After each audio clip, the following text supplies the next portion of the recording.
నమస్తే అండి, welcome to our channel. ఈ మధ్యకాలంలో మనం కరోనాతో పాటుగా డెంగ్యూ కేసులు కూడా ఎక్కువగా వింటున్నాం. రెండు కాంప్లికేషన్ వచ్చినప్పుడు మరింత ఇబ్బందికరంగా ఉంటుంది. మరైతే డెంగ్యూ అసలు ఎందుకు వస్తుంది, ఎవరిలో ఎక్కువగా వచ్చే అవకాశం ఉంది, వచ్చినప్పుడు ఎలాంటి జాగ్రత్తలు తీసుకోవాలి, ఇలాంటి విషయాలన్నీ కూడా doctor Nagaraju Gorla, senior consultant critical care, Apollo hospitals, Jubilee Hills వారిని అడిగి తెలుసుకుందాం. నమస్తే డాక్టర్ గారు. నమస్తే అండి సార్. అయితే ఈ మధ్యకాలంలో డెంగ్యూ కేసులు అనేవి చాలా ఎక్కువగా వింటున్నాం. అసలే కరోనాతో బాధపడుతున్నాం అనుకుంటే ఈ వర్షాకాలం వచ్చిన తర్వాత మస్కిటోస్ ఎక్కువైపోయినాయి, ఇంకా డెంగ్యూ కేసులు కూడా చాలా ఎక్కువ అవుతున్నాయి. అసలు డెంగ్యూ ఫీవర్ అంటే ఏంటి, ఎలా ఉంటుంది, నార్మల్ ఫీవర్స్కి డెంగ్యూ ఫీవర్కి ఉన్న డిఫరెన్స్ ఏంటో కొంచెం వివరిస్తారా? డెంగ్యూ ఫీవర్ యాక్చువల్గా ఏంటంటే అక్కడ స్పానిష్ లాంగ్వేజ్ నుంచి వచ్చిందనమాట ఆ వర్డ్. డెంగ్యూ అంటే ఈవిల్ స్పిరిట్ అని అర్థం అనమాట. అంటే ఇట్స్ డినోట్స్ ప్రిసిపిటేటింగ్ బ్యాడ్ డిసీజ్ను వాళ్ళు స్పానిష్ లాంగ్వేజ్లో ఈవిల్ స్పిరిట్ అని అంటారు. ఇది ఈడిస్ ఈజిప్ట్ మస్కిటో దోమ ద్వారా వస్తుంది. ఒక దోమ, ఆ ఈడిస్ ఈజిప్ట్ మస్కిటో ఇన్ఫెక్ట్ అయిన దోమ ఒక హెల్తీ పర్సన్ను కరిచి దాన్ని ఇంజెక్ట్ చేసేస్తే ఆ పర్సన్ ఇన్ఫెక్ట్ అయ్యి అట్లా ఒకరి దగ్గర నుంచి ఒకరికి ట్రాన్స్మిట్ అవుతుంది. అంతేకాని మనిషి నుంచి మనిషికి డైరెక్ట్గా ట్రాన్స్మిషన్ ఉండదు. ఒక ఇన్ఫెక్టెడ్ పర్సన్ ఆఫ్ డెంగ్యూ అతన్ని ఒక ఏడిస్ మస్కిటో కరిచి తన ద్వారా మళ్ళీ వేరే మనిషికి వెళ్తుంది. అట్లా ట్రాన్స్మిషన్ జరుగుతుంది. అయితే డాక్టర్ గారు, ఇప్పుడు కరోనాలో కానివ్వండి, లేదంటే వేరే వైరల్ ఫ్లూ ఫీవర్స్లో కూడా బాడీ టెంపరేచర్ అనేది సహజంగా ఉంటుంది. ఇప్పుడు మీరు డెంగ్యూ ఫీవర్ కూడా మస్కిటో ద్వారా ఒక రకమైన వైరస్ బాడీలోకి ఎంటర్ అవడం వల్ల వస్తుంది అంటున్నారు. అంటే బాడీలో ఎలాంటి మార్పులు గమనించుకోవాలంట? ఒక జ్వరం ఒకటి కాకోకుండా డెంగ్యూ ఫీవర్కు బ్రేక్ బోన్ ఫీవర్ అని కూడా అంటారు. అంటే విపరీతమైన మయాలజియాస్ అంటే జాయింట్ పెయిన్స్, మజిల్ పెయిన్స్, అది కాకుండా హెడేక్, సివియర్ హెడేక్, కంటి చుట్టూ పెయిన్ అంటే రిట్రో ఆర్బిటల్ పెయిన్ అంటారు అనమాట. కంటి దగ్గర సివియర్గా పెయిన్, ఇవన్నీ క్లినికల్ ఫీచర్స్. ఇవి ఒక 48 గంటల వరకు తగ్గకోకుండా ఈవెన్ అనాలిసిక్స్, పారాసిటమాల్ ఇవన్నీ తీసుకున్నా కూడా వస్తూ ఉంటే అంటే బేసిక్ బ్లడ్ టెస్ట్ చేసుకోవడం బెటర్. ఇప్పుడు మీరు చెప్పిన ఈ బాడీ పెయిన్స్ కానివ్వండి, హెడేక్ కానివ్వండి, కంటి చుట్టూగా నొప్పి రావడం, ఇవన్నీ కూడా అంటే ఇప్పుడు ఈ మధ్య సంవత్సరంన్నరగా మనం కరోనా సిచ్యువేషన్స్ వింటున్నాం కాబట్టి ఇంచుమించు సేమ్గానే ఉన్నాయి ఈ కండిషన్స్, సిమ్టమ్స్ అన్నీ కూడా మీరు చెప్తున్న ఈ లక్షణాలన్నీ కూడా. మరి అయితే ఇది కరోనానా లేదు ఇప్పుడు వచ్చినటువంటి డెంగ్యూ వల్ల మనకి ఈ లక్షణాలన్నీ వస్తున్నాయా అని తేలిగ్గా తెలుసుకోవాలంటే ఎలా అంటారు? అది అంటే మామూలు మనిషికి అట్లా తెలుసుకోవడం సాధ్యం కాదు. కాబట్టి it's always better to seek medical consultation. Professional doctor సహాయం తీసుకోవడం ఆల్వేస్ బెటర్. ఎందుకంటే ఇప్పుడుండే కన్ఫ్యూజింగ్ ఎన్విరాన్మెంట్లో కోవిడ్, మలేరియా, డెంగ్యూ ఇట్లా డిఫరెన్షియేట్ చేయడం కూడా కష్టం అవుతుంది. కాబట్టి మామూలు మనిషికి ఆల్వేస్ మెడికల్ ప్రొఫెషనల్ హెల్ప్ తీసుకోవాలి. ఎందుకంటే కొన్ని ఊర్లలో చూస్తున్నాము, కోవిడ్ అనుకునేసేసి ఇంటి దగ్గరే ట్రీట్మెంట్ తీసుకొని వాళ్ళు ప్రాణాంతకం అయ్యేంత వరకు తెచ్చుకుంటారు. ఎందుకంటే కోవిడ్లో మామూలుగా రక్తం గడ్డగట్టే తత్వం ఎక్కువ ఉంటుంది. ఆ రక్తం గడ్డగట్టే తత్వంకు కోవిడ్ పరంగా రక్తం పల్చం చేసే మందులు ఇస్తారు. డెంగ్యూ ఏమో ప్లేట్లెట్లు ఇవన్నీ పడిపోయి బ్లీడింగ్ టెండెన్సీస్ ఎక్కువ ఉంటాయి. వాళ్ళకి ఇట్లాంటి రక్తం పల్చం చేసే మందులు వాడితే ఇంకా రిస్క్ ఎక్కువై వాళ్ళు డెత్ రిస్క్ వరకు వెళ్ళిన సందర్భాలు ఉన్నాయి. సో ఇప్పుడుండే సీజన్లో always it's better to go for a medical consultation as early as possible. కానీ కొన్ని సందర్భాల్లో జ్వరం వచ్చిన తర్వాత 2 రోజులు 3 రోజులు చూద్దాంలే, గమనించుకుందాము, ఆ తర్వాత మరి తగ్గకపోతే అప్పుడు డాక్టర్ దగ్గరికి వెళ్దాము అనే ఆలోచన చేసే వాళ్ళ సంఖ్య ఎక్కువగా ఉంది. అలాంటి సందర్భాల్లో ఈ 2 to 3 డేస్లో ఏం గమనించుకోవాలంటారు? అది డెంగ్యూ అవుతుందా లేదా జనరల్గా కామన్ కోల్డ్, కామన్ ఫ్లూ వల్ల వచ్చిన లక్షణాలా అని తెలుసుకోవాలంటే ఏ లక్షణాలను బట్టి మనం జాగ్రత్త తీసుకోవాల్సిన అవసరం ఉందంటారు? ఒకటి, జ్వరము ఒక రోజులో 5-6 సార్లకు మించి 101, 102 జ్వరాలు రావడము, హెడేక్ ఇవన్నీ రావడం, జాయింట్ పెయిన్స్ రావడం, ఇవన్నీ వస్తూ ఉంటే డాక్టర్ని ఇమీడియట్ కన్సల్ట్ కావాలి. డాక్టర్ని కన్సల్ట్ అయిన తర్వాత ఎర్లీ పార్ట్ ఆఫ్ డిసీజ్ అంటే డెంగ్యూలో కూడా మనకు NS1 యాంటీజెన్ టెస్ట్ అనేది ఉంటుంది. It detects the early part of antigen test. Within 5 days of dengue డిసీజ్లోనే అది డిసీజ్ని ఐడెంటిఫై చేస్తుంది. సో ఆ టెస్ట్ ద్వారా మనం ర్యాపిడ్గా కనుక్కోవచ్చు. కొన్ని సందర్భాల్లో ఈ డెంగ్యూ ఫీవర్లో రక్తం పల్చబడేటువంటి లక్షణాలు ఉంటాయి అన్నారు. అంటే దోమ కాటు వల్ల ఈ జ్వరం రావటం వల్ల వాళ్ళలో ఎలాంటి రక్తంలో మార్పులు వచ్చేదానికి అవకాశం? మనకు బ్లడ్లో 3 రకాల సెల్స్ ఉంటాయి. RBC, WBC and platelets. RBC అంటే దాంట్లో హిమోగ్లోబిన్ ఉంటుంది, అది ఆక్సిజన్ క్యారింగ్ కెపాసిటీకి పనికొస్తుంది. డబ్ల్యూబీసీ అంటే లూకోసైట్ వైట్ బ్లడ్ సెల్స్ అంటారు. అవేంటంటే బాడీలో ఇమ్యూనిటీని పెంచడానికి, బాడీలో అగెనిస్ట్ ద ఫారిన్ బాడీస్ను ప్రొటెక్ట్ చేయడానికి పనికొస్తుంది. మూడోది ప్లేట్లెట్స్, దీనిని థ్రాంబోసైట్స్ అని కూడా అంటారు అనమాట. ఈ డెంగ్యూ వైరస్ లక్షణం ఏంటంటే it causes destruction of platelets. అంటే ఈ ప్లేట్లెట్స్ను 3 మెకానిజమ్స్లో డిస్ట్రాయ్ చేస్తుంది. ఒకటి ఏంటంటే బోన్ మ్యారో సపరేషన్, బోన్లో ఉండేదాన్ని స్పాంజ్ లైక్ మెటీరియల్ను బోన్ మ్యారో అంటారు, అంటే మూలుగు అంటారు తెలుగులో. దాన్ని డైరెక్ట్గా సప్రెస్ చేస్తుంది. ఈ బోన్ మ్యారో నుంచే మనకు RBC, WBC and platelets produce అవుతాయి. దాన్ని డైరెక్ట్గా సప్రెస్ చేస్తుంది. రెండో మెకానిజం అంటే ఇమ్యూనలాజికల్ మీడియేటెడ్ ఇంజరీ, అంటే ఆటో యాంటీబాడీస్ లాగా ఫామ్ అయ్యి ఆ ప్లేట్లెట్స్ను డిస్ట్రాయ్ చేస్తుంది. ఈ అన్ని రకాలుగా ప్లేట్లెట్స్ డిస్ట్రాయ్ అయిపోతుంది. ప్లేట్లెట్స్ డిస్ట్రాయ్ అయిపోయిన వెంటనే 2 లేదా 3 రోజుల నుంచి ప్లేట్లెట్ కణాలు సంఖ్య తగ్గిపోతుంది. అట్లా మనకు ప్లేట్లెట్స్ ఏంటంటే రక్తము గడ్డగట్టేదానికి పనికొస్తాయి. మనకు ఏదైనా ఒక దెబ్బ తగిలింది అనుకోండి, ఇమీడియట్గా బ్లీడ్ అయ్యి కొద్దిసేపటి తర్వాత మనకు ఆ బ్లీడింగ్ తగ్గిపోతుంది. ఆ బ్లీడింగ్ తగ్గిపోవడం, అది బ్లీడింగ్ కంట్రోల్ కావడానికి ఈ ప్లేట్లెట్స్ పనికొస్తాయి అన్నమాట. అది ఒక క్లాట్ ఫామ్ చేసేదానికి డిఫెన్స్ మెకానిజం వస్తుంది. సో ఈ ప్లేట్లెట్స్ సంఖ్య తగ్గిపోవడంతో బ్లీడింగ్ మేనిఫెస్టేషన్స్ వచ్చే ఛాన్సెస్ ఎక్కువ ఉంటాయి. అంటే నోస్లో బ్లీడింగ్ కావడం కానీ, ఓరల్ క్యావిటీలో అంటే నోట్లో కానీ బ్లీడింగ్ రావడం కానీ, యూరిన్లో కానీ, మోషన్స్లో కానీ, ఎక్కడన్నా కానీ బ్లీడింగ్ వచ్చే అవకాశాలు ఉంటాయి. ఎప్పుడు బ్లీడింగ్ వచ్చే అవకాశాలు ఉంటాయంటే ఒక స్టేజ్ కంటే ప్లేట్లెట్స్ తక్కువైతే అంటే దీన్ని డిఫరెన్షియేట్ చేయడానికి మైల్డ్, మోడరేట్, సివియర్. మామూలుగా మనకు ఎంత ప్లేట్లెట్ కౌంట్ ఉంటుందంటే హెల్తీగా ఉండే అడల్ట్స్లో 1.5 lakh to 4 lakhs per microlitre ఉండడం నార్మల్ అనమాట. అట్లా కాకోకుండా 1 to 1.5 lakh ఉన్నప్పుడు ఏ సిమ్టమ్స్ ఉండవు. ఒకవేళ 1 to 1.5 lakh కాకుండా 40,000 to 1 lakh ఉంటే మనకు మైల్డ్ అంటారు. 20 to 40,000 ప్లేట్లెట్ కౌంట్కి వస్తే మోడరేట్ అంటారు. లెస్ దాన్ 20,000 వస్తే దాన్ని సివియర్ అంటారు. ఇక్కడ ఈ severe thrombocytopenia is an indication for, అంటే లైక్ హాస్పిటల్ అడ్మిషన్ కావడం కానీ, నిపుణుల సలహా తీసుకోవడం కానీ మంచిది. ఎందుకంటే ఈ సివియర్ థ్రాంబోసైటోపీనియా వచ్చిందంటే మనకు కంపల్సరీ మెడికల్ సూపర్విజన్ లేకుండా ట్రీట్మెంట్ ఇవ్వడం సాధ్యం కాదు. వీటిల్లో ప్లేట్లెట్ కౌంట్ పడిపోవడం వల్ల వాళ్ళకి ఎలాంటి లక్షణాలు వచ్చేదానికి అవకాశం ఉందండి? ప్లేట్లెట్లు తగ్గడంతో ఇమ్మీడియట్గా ఏం లక్షణాలు కనపడవు. ఒక స్టేజ్కి మించి స్పాంటేనియస్ బ్లీడింగ్ మేనిఫెస్టేషన్స్ అంటారు. స్పాంటేనియస్ బ్లీడింగ్ మేనిఫెస్టేషన్స్ అంటే ఇప్పుడు ఇందాక చెప్పాను, అంటే నోట్లో కానీ, ముక్కులో కానీ, యూరిన్లో కానీ, మోషన్స్లో కానీ అవి వచ్చేటప్పుడు కొంతమందికి ఏంటంటే 50,000 ప్లేట్లెట్ సంఖ్య, 1,00,000 ప్లేట్లెట్లు ఉన్నా కూడా బ్లీడింగ్ మేనిఫెస్టేషన్స్ వచ్చేవి ఉంటాయి. అవి మాత్రమే కనపడతాయి. అంటే పర్సన్ టు పర్సన్ కూడా ప్రతి ఒక్కరికి వేరీ అవుతుంది. Pre existing comorbid condition, cancer patients ఉండొచ్చు, లేకుంటే ఇమ్యూనోసప్రెసిడ్ పేషెంట్స్ ఉండొచ్చు. వాళ్ళకు కొంచెము ప్లేట్లెట్ కణాలు ఎక్కువ ఉన్నా కూడా వాళ్ళకు బ్లీడింగ్ మేనిఫెస్టేషన్స్ తొందరగానే వచ్చే ఛాన్సెస్. కొన్ని సందర్భాల్లో ఎనీమియా ఉన్న వాళ్ళు కానివ్వండి, హిమోగ్లోబిన్ ముందుగానే తక్కువ ఉండే వాళ్ళు, అట్లాంటి సందర్భాల్లో వాళ్ళకి ఎలాంటి కాంప్లికేషన్స్ వచ్చేదానికి అవకాశం ఉందంటారు? ఇన్ కేస్ ప్లేట్లెట్ కౌంట్ పడిపోతే దానికి ఏమైనా వాళ్ళకి ప్రత్యేకమైన శ్రద్ధ తీసుకోవాల్సిన అవసరం ఉందంటారా? వాళ్ళు ప్రత్యేకమైన శ్రద్ధ తీసుకోవడం అంటే వాళ్ళకు ఆల్రెడీ వాళ్ళ ప్రాబ్లం ముందు ఉంది కాబట్టి వాళ్ళకు ఈ సమస్య తీవ్రత అందరికంటే ముందుగా ఎక్కువ వచ్చే ఛాన్స్ ఉంటుంది. అయితే ఇప్పుడు డెంగ్యూ ఫీవర్ రాకుండా ఉండాలి అంటే అసలు తీసుకోవాల్సిన జాగ్రత్తలు ఏమున్నాయంట? డెంగ్యూ ఫీవర్ రాకోకుండా ఉండడానికి ఒకే ఒక్కటి మనం తీసుకోగలిగే సాధనం దోమకాటును తప్పించుకోవడం ఒకటే మార్గం. దోమకాటును తప్పించుకునే మార్గం ఎలా అంటే లైక్ అంటే ఇంట్లో అయితే మనం నెట్స్ యూజ్ చేయడం కానీ, రిపెల్లెంట్స్ యూజ్ చేయడం కానీ, స్టాగ్నెంట్ వాటర్ జరగకోకుండా చూసుకోవడం కానీ, ఒకటే చోట అంటే వస్తువులన్నీ పేరుకోబోవడంతో అక్కడ అన్నీ ఉండడం కానీ, ఇవి కుట్టే ఎక్కువ సందర్భాలు after sunrise, before sunset. ఆ టైంలో మనం ఎక్కువ దోమలు లేకపోకుండా మనకు లాంగ్ స్లీవ్స్, లాంగ్ ప్యాంట్స్ పిల్లలకు కూడా ఈ సీజన్లో ఎస్పెషల్లీ ఆగస్ట్ నుంచి అక్టోబర్ సీజన్, నవంబర్ సీజన్ వరకు ఈ దోమలు ఎక్కువ ఉండే టైంలో వాళ్ళకు లాంగ్ స్లీవ్స్ వేసుకోవడం ఇవన్నీ మంచిది. అయితే డాక్టర్ గారు ఒకసారి ఇంట్లో ఎవరికైనా డెంగ్యూ కనుక వచ్చినట్లయితే రెస్ట్ ఆఫ్ ద మెంబర్స్ తీసుకోవాల్సిన జాగ్రత్త ఏంటి? ఎందుకంటే ఇది డైరెక్ట్ ట్రాన్స్మిషన్ కాదని చెప్పారు, అండ్ ఆల్సో మస్కిటో బైట్ వల్ల వచ్చేదానికి అవకాశం ఉందన్నారు.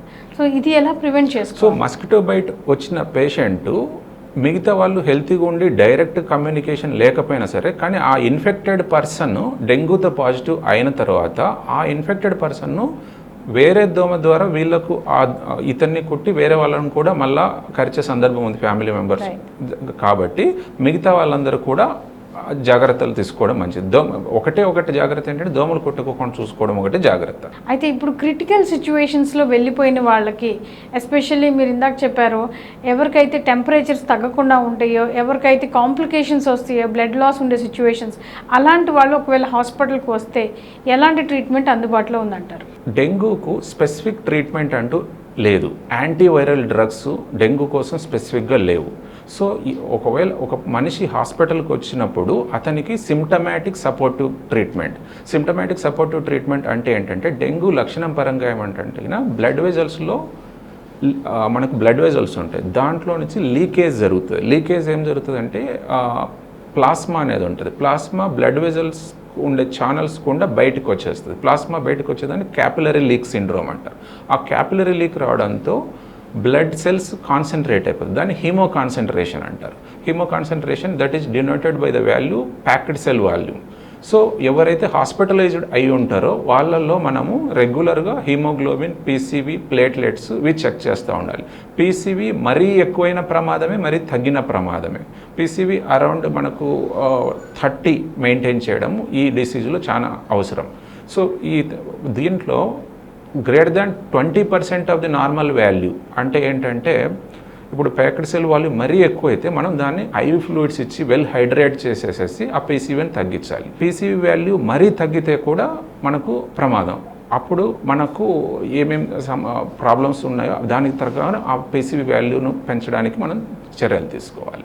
ఓకే, అంటే ఇప్పుడు బ్లడ్ ట్రాన్స్ఫ్యూషన్ కూడా చేస్తున్నారు, లేదా ప్లేట్లెట్స్ ఎక్కిస్తున్నారు అంటారు, అది ఎప్పుడు చేయించుకోవాలంటారు? So according to world health organization guidelines, మనము ఎప్పుడు ప్లేట్లెట్స్ ఇవ్వాలి in a case of dengue అంటే, ఒక మనిషికి platelets less than 10,000 without any bleeding manifestations ఉన్నా కూడా లెస్ దాన్ 10,000 కంటే తగ్గితే ఇవ్వాలి. లేదా 10,000 కంటే పైన ఉన్న బ్లీడింగ్ మేనిఫెస్టేషన్స్ ఉంటే, అంటే ఎక్కడైనా విజిబుల్ ఆరిఫైసెస్ అంటే ఎక్కడ ముక్కులో కానీ నోట్లో కానీ ఎక్కడైనా మనకు బ్లీడింగ్ వస్తున్నట్లు యూరిన్లో కానీ మోషన్లో కానీ బ్లడ్ కనపడతా ఉంటే ప్లేట్లెట్స్ 20,000 30,000 ఉన్నా కూడా ఇవ్వాలి. ఇది ఇంటర్నేషనల్ గైడ్ లైన్స్ ప్రకారం. కానీ ఈ రెండు కాకోకుండా depends upon the risk of the patient.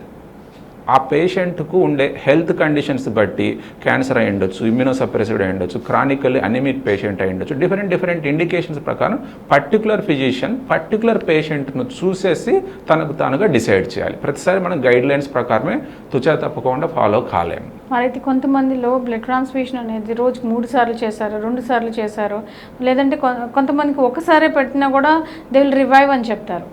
అలాంటి సందర్భాలు ఏముంటాయి అంటారు? ప్లేట్లెట్స్ గురించి క్షుణ్ణంగా తెలుసుకోవాలండి. అంటే మనకు 2 రకాల ప్లేట్లెట్స్ ఇవ్వడానికి అవకాశం ఉంది. Single donor platelets, random donor platelets అంటారు. ర్యాండమ్ డోనార్ ప్లేట్లెట్స్ అంటే మల్టిపుల్ డోనార్స్ నుంచి బ్లడ్ను కలెక్ట్ చేసేసి దాన్ని సెంట్రిఫ్యూజ్ చేసేసి దాన్ని తయారు చేసేసి ఆ సెంట్రిఫ్యూజ్ చేసిన దాన్ని మళ్ళీ పేషెంట్లకు ఎక్కిస్తారు. దానిలో ర్యాండమ్ డోనార్ ప్లేట్లెట్స్. ఈ ర్యాండమ్ డోనార్ ప్లేట్లెట్స్ను మనము ఇస్తే మనకు ప్లేట్లెట్స్ పెరుగుతాయి, కానీ దాంట్లో చాలా తక్కువ పెరుగుతుంది అంటే అట్లీస్ట్ ఒక 10,000 to 15,000 ఇంత ముందు వేళ్ళ కంటే పెరిగే అవకాశం ఉంది. సింగిల్ డోనార్ ప్లేట్లెట్స్ ఒక డిఫరెంట్ ఎక్విప్మెంట్ ద్వారా చేస్తారనమాట. ఒక డోనార్ నుంచి బ్లడ్ తీసేసి ఆ బ్లడ్లో నుంచి ఆ ప్లేట్లెట్స్ మాత్రమే తీసుకొని రిమైనింగ్ మిగతా దానికి ఎక్కడం జరుగుతుంది. దాన్ని సింగిల్ డోనార్ ప్లేట్లెట్స్. ఈ సింగిల్ డోనార్ ప్లేట్లెట్స్లో ఏంటంటే మనకు అట్లీస్ట్ ఒకసారి ఒక సింగిల్ డోనార్ ప్లేట్లెట్స్ ఎక్కిస్తే 25,000 నుంచి 30,000 పర్ మైక్రోలీటర్ పెరిగే అవకాశం ఉంది.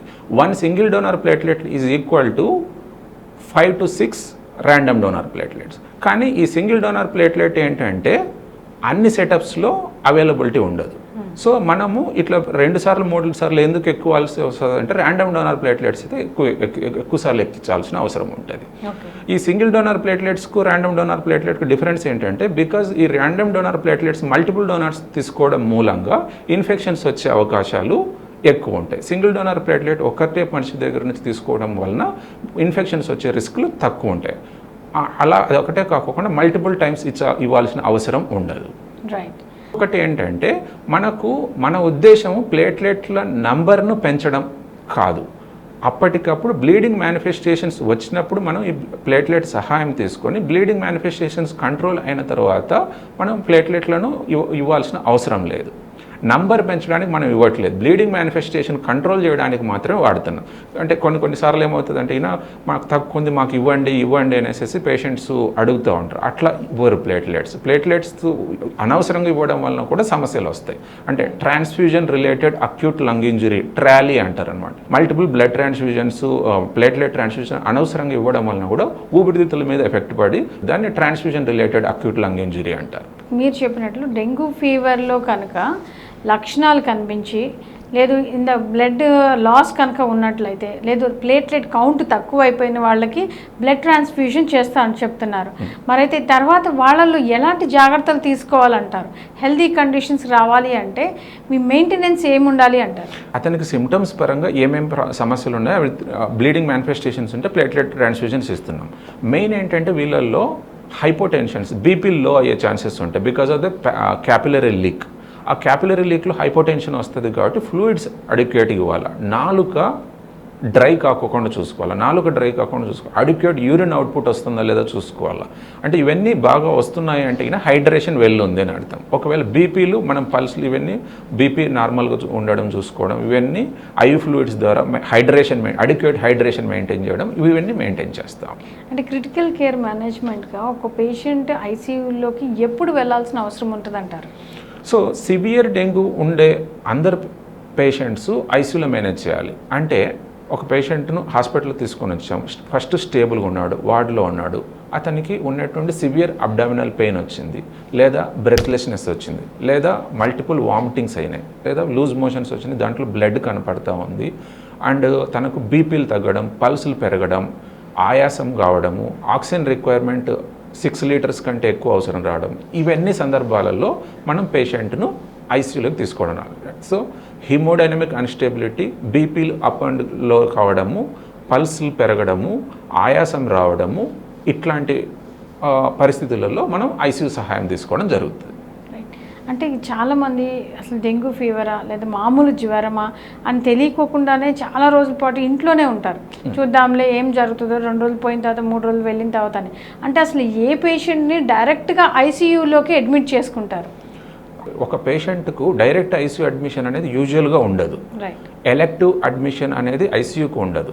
ఒక పేషెంట్ ఏ అర్ధరాత్రిలో సడన్గా ఇంట్లో సమస్య అయ్యేసేసి ఎమర్జెన్సీకి రావాల్సి ఉంటుంది. ఫస్ట్ ఎమర్జెన్సీకి వచ్చిన తర్వాత క్యాజువాలిటీ నుంచి ఐసీయూకి ట్రాన్స్ఫర్ చేయాల్సి వస్తుంది.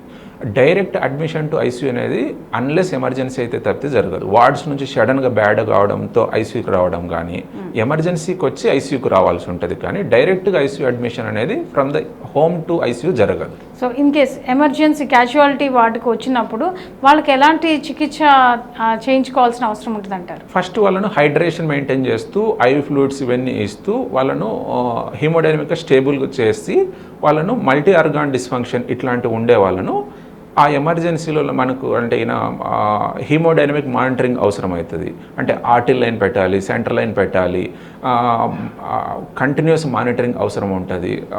అట్లాంటి పేషెంట్స్ని మాత్రం ఎమర్జెన్సీ నుంచి ఐసీయూకి షిఫ్ట్ చేయడం జరుగుతుంది. డాక్టర్ గారు, ఇప్పుడు డెంగ్యూ ఒకసారి వచ్చింది అనుకోండి, వాళ్ళలో సహజంగా ఇమ్యూనిటీ అనేది డెవలప్ అవుతుంది. అంటే వైరల్ రిలేటెడ్ ఫీవర్స్ అంటున్నారు కాబట్టి మళ్ళీ కూడా వాళ్ళకి డెంగ్యూ ఫీవర్ వచ్చేదానికి అవకాశం ఉందంటారా? ఇది మంచి క్వశ్చన్ అండి. యాక్చువల్గా డెంగ్యూకి సంబంధించినది ఏంటంటే డెంగ్యూ వైరస్లో 4 సీరోటైప్స్ ఉంటాయి. DEN1, 2, 3, 4 అనేటివి ఉంటాయి. దీంట్లో మనకు ఒకసారి డెంగ్యూ వచ్చిందంటే పర్టికులర్ సీరోటైప్తో మాత్రమే లైఫ్ లాంగ్ ప్రొటెక్టెడ్, కానీ మిగతా సీరోటైప్స్ ప్రొటెక్టెడ్ కాదు. కాబట్టి 2వ, 3వ, 4వ అవకాశాలు వచ్చేటివి కూడా ఉంటాయి. కానీ ప్రాబ్లం ఏమంటే ఒకసారి డెంగ్యూ వచ్చిన తర్వాత 2వసారి వచ్చేటప్పటికి మనకు ఇంకా ఇమ్యూనిటీ పవర్ సెకండ్ టైం తగ్గిపోయే అవకాశాలు ఉంటాయి. సో సివియర్ డెంగ్యూ వచ్చే ఛాన్సెస్ మనకు సెకండ్ టైం కానీ థర్డ్ టైం కానీ వచ్చే వేరియంట్ సీరోటైప్స్తో వచ్చినప్పుడు ఆ సీరియస్ అయ్యే అవకాశాలు ఎక్కువ ఉంటాయి. అంటే దీన్ని ప్రైమరీ డెంగ్యూ, సెకండరీ డెంగ్యూ అంటే. సో అలాంటప్పుడు మనం తీసుకోవాల్సిన జాగ్రత్తలు ఏముంటాయి అంటారు? అంటే వ్యాధి నిరోధక శక్తి, ఇమ్యూనిటీ తగ్గిపోకుండా పోస్ట్ డెంగ్యూలో మనం తీసుకోవాల్సిన జాగ్రత్తలు ఏమి? జాగ్రత్తలు రొటీన్ మనం ఇప్పుడైతే ఏ రకంగా డెంగ్యూకి తీసుకుంటున్నామో అదే జాగ్రత్తలు తీసుకోవాలి. కానీ మనకు ఒకసారి వచ్చింది ఇంకా మనకి ఇమ్యూనిటీ వచ్చింది, రెండోసారి వచ్చినా ఏమీ కాదు అనే పొరపాటు మాత్రం చేయకూడదు. రెండోసారి వచ్చిన వాళ్ళు డెంగ్యూ ఇంకా తొందరగా మనము మెడికల్ సూపర్విజన్, మెడికల్ కన్సల్టేషన్ సహాయం తీసుకోవాల్సిన అవసరం ఉంటుంది. అందరికీ అలా రాకపోవచ్చు, కానీ వచ్చిన వాళ్ళు నెగ్లెక్ట్ చేయడం మాత్రం చేయకూడదు. అంటే డెంగ్యూ వచ్చింది, ఒకసారి వచ్చింది, వైరల్ కాబట్టి మనకి ఇమ్యూనిటీ డెవలప్ అయి ఉంటుంది అని అనుకోవడం మాత్రం తప్పు. డెంగ్యూ డిసీజులు బికాస్ మల్టిపుల్ సీరోటైప్స్ ఉంటాయి ఇక్కడ. రైట్. డెంగ్యూ గురించి మా ప్రేక్షకులకి చాలా వివరాలు అందించారు, ఎలా జాగ్రత్తలు తీసుకోవాలో చెప్పారు. ప్రత్యేకంగా మీరు హ్యాండిల్ చేసిన కొన్ని కేసుల గురించి చెప్పారు. హోప్ఫుల్ డెంగ్యూ గురించి కూడా అందరూ తెలుసుకొని జాగ్రత్తలు పాటించాలని కోరుకుందాం. Thank you very much doctor.